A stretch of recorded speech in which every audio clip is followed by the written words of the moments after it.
Jay here, Stretford, Paddock. As you can see, I'm outside Old Trafford for the paper talk, and it's mild, shall we say. I probably could have got away with it without my Parker today. Much of the news this morning centres around a certain Cristiano Ronaldo, never heard of him, taking the number 7 shirt. I say taking it, sort of been given it by Edinson Cavani. Edinson Cavani is going to have number 21, which is the number that he wears. Someone needs to get their exhaust fixed.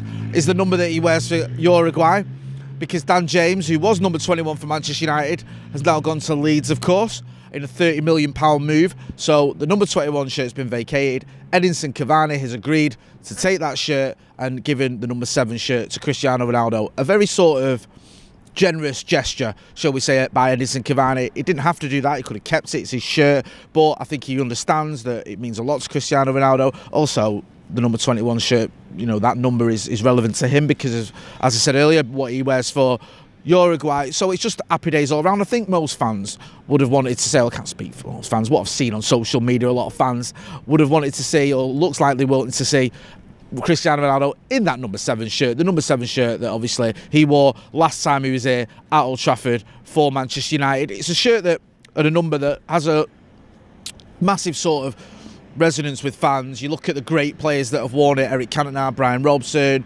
David Beckham, of course, George Best. It's a shirt that, you know, a shirt number that is sort of iconic.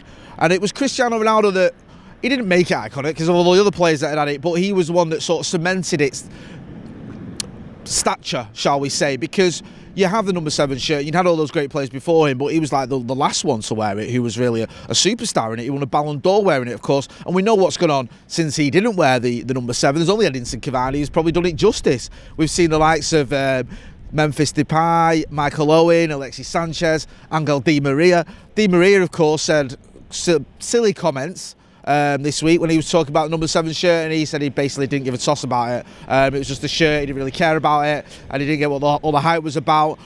He's not too fond of Manchester United, is he, Angel Di Maria? And I don't know why he keeps sort of bad-mouthing us, because I think if he kept his mouth shut about us, we'd probably forget he ever played it. It was that memorable. But yeah, he's been talking about it and said, you know, quite disparaging about it. But obviously Cristiano Ronaldo, happy to be number 7. You can see Adam McCullough did a video last night when the news broke. We were straight on it. So if you want to check that out, you can see the full details of that fact of Cristiano Ronaldo wearing the number 7 shirt. Now, Cristiano Ronaldo taking this number 7 shirt, is expected that he will make his debut against Newcastle. There was a little bit of worry that he might not. He got a suspension playing for Portugal. He's also been released from Portuguese duty, so he doesn't have to play any more games for them, because I think he was eligible to play for 1 game and uneligible for taking his shirt off and getting booked.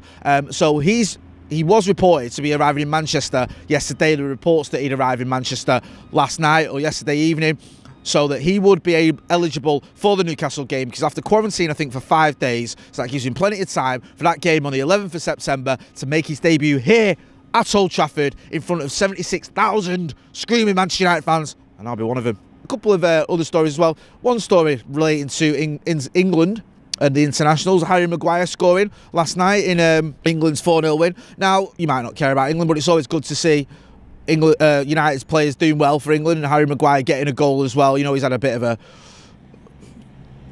wouldn't say topsy-turvy time, that's not fair. He's had a very good sort of few years, but it's not been all sort of sunshine and rainbows. Obviously, they lost the Euros final. It was a great campaign, but to lose the final despite him scoring a penalty this time last summer, there was all those shenanigans. He missed out on the Europa League final as well. So I'm hoping this season Harry Maguire can have some success, some tangible success in terms of trophies, because he deserves it. I think he's a player that deserves to win trophies. He's a great captain for Manchester United. There's even stories or reports or rumours when they're doing the rounds that is he going to lose the captaincy and all this nonsense. Is he heck?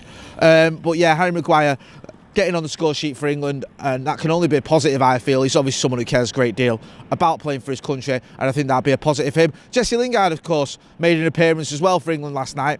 There was some stories doing the rounds, I think it was from the Express, that Ole Gunnar Solskjaer obviously will have to perhaps make a decision on Jesse Lingard in January.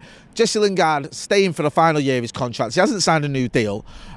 The sort of the sort of logical thinking is that he's going to struggle to get into the team here at Manchester United. When you look at the fact you've got Bruno Fernandes, Cristiano Ronaldo, Jadon Sancho, Paul Pogba, Mason Greenwood, Anthony Martial. I mean, they can all play in similar positions to Jesse Lingard. I know Jesse can play out wide, he can play in a 10. All those players can play in pretty much all a similar position. Then you throw into the mix the likes of perhaps Anthony Elanga and Amad Diallo, if they're going to get any game time. I know they're both injured at the minute, but Amad Diallo was going to go on loan to Feyenoord. That fell through because of his injury, but he's not going to be out for forever. I think he's out for about 6 weeks.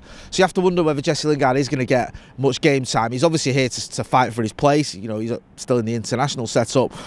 He came on against Southampton, of course, but you have to wonder, is he going to get enough games to go to the World Cup with England for starters? Because I know I'm sure he'll want to do that, but also to make much of an impact. So the reports are that maybe in January, I know we've only just had a transfer window, but already looking ahead to January, that Ole Gunnar Solskjaer may have a decision to make. He might have to say, right, okay, is it time for Jesse Lingard to go? And, you know, you saw what that loan move to West Ham did for him last season.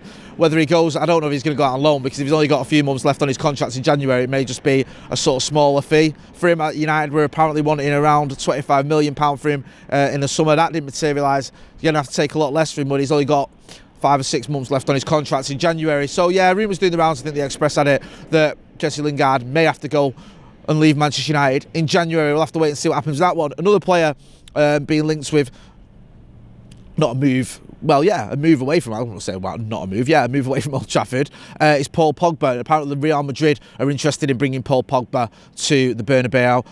They want to go big in the summer. They didn't get Kylian Mbappe, despite bidding, I think it was about 189 million quid, I think, on transfer deadline day.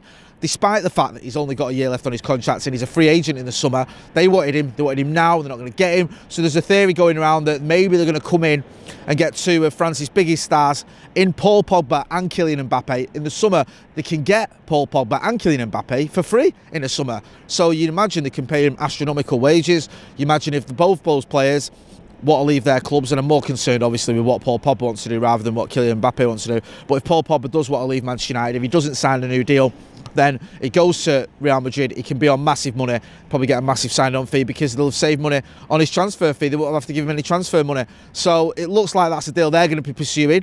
In January, I think he can sign a pre-contract agreement. So we'll have to wait and see as to whether he does that. I'm sure United will try and keep him. He's obviously started the season very well. 5 assists in just 3 games. That's, you know, it's pretty phenomenal. Will he stay at Old Trafford? Will he continue to do that? Will his head be turned if he gets a pre-contract agreement or whatever in January? Is that going to sort of become a bit of a distraction? I hope not. I hope no matter what happens, we just get the most out of Paul Pogba this year. I'd like to see him stay, sign a new deal. I think he's a phenomenal player. And I think with Paul Pogba, Bruno Fernandes, Cristiano Ronaldo, Mason Greenwood, Marcus Rashford, Edinson Cavani, we've got an attack, or you know, a set of players that are world class and could be the envy of the world.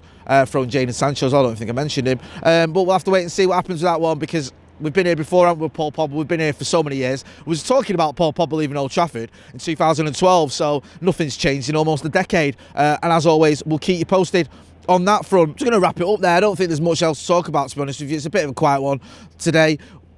Obviously, international break, transfer window's closed. United have done some good business this transfer window, bringing in Tom Heaton, bringing in Jadon Sancho, bringing in Raphael Varane, and also Cristiano Ronaldo. Victor Lindelof, of course, was also talking about the fact that we didn't, not just talk about the fact that Raphael Varane has come in, but he was mentioning the fact that United are going to bring in good players and have brought in good players, and it's going to be competitive when he was away with Sweden. So he's making the right noises. It doesn't look like his head's dropped with the fact that Raphael Varane's come in, and it's good to see Manchester United bringing in some real quality. Yes, we could have done with a defensive midfielder, but it's not the end of the world. We've got a lot of players in, a few good players in, including Cristiano Ronaldo, who'll now wear the number 7 shirt as Edinson Cavani takes number 21. And hopefully there'll be another number 21 come May. We'll have to wait and see. I've been Jay Motti. This has been the Paper Talk outside Old Trafford, where it is getting a little bit colder. So if you are going out, put your parkas on. Don't forget to hit like, share and subscribe. We're back later on with The Brew. Thanks for watching.